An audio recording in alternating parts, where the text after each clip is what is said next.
What's going on, guys? Today we revisited the tri-tip. I made some gravy to go along with it. Go ahead and check this video out. Alright guys, we're starting off by tenderizing these tri-tips with a jacquard. If you do not have a jacquard, get your hands on one. These things are absolutely amazing when it comes to tenderizing your meat. Every single time I make tri-tip, this is what I use. Get your hands on one. Seasoning it up with some coarse ground black pepper, restaurant style.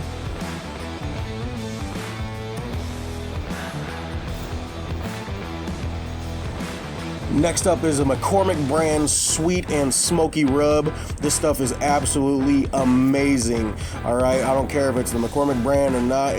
They actually put out some really good rubs. Get your hands on this if you can.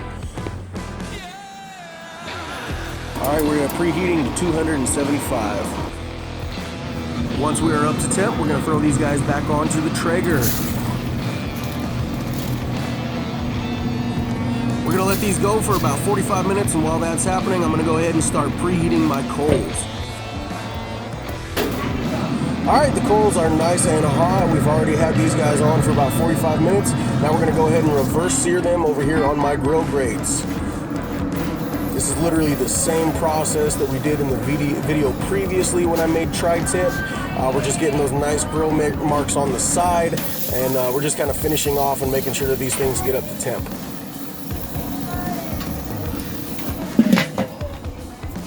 Alright, these things have gone on for one side for a couple of minutes. We're going to go ahead and flip them over, try to get some nice sear marks on the other side as well.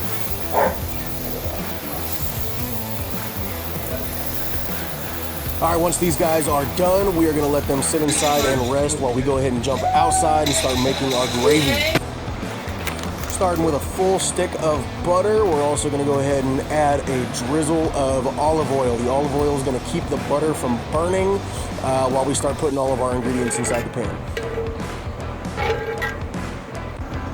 Alright, we're going in with a whole head of chopped garlic first. Now we're going in with a whole chopped onion. This here is Worcestershire sauce. Just kidding, it's Worcestershire. I think that's how you say it. Anyways, next up we're coming on with some Montreal steak seasoning. Old Dan Tucker was a fine old man, washed his face in the frying pan.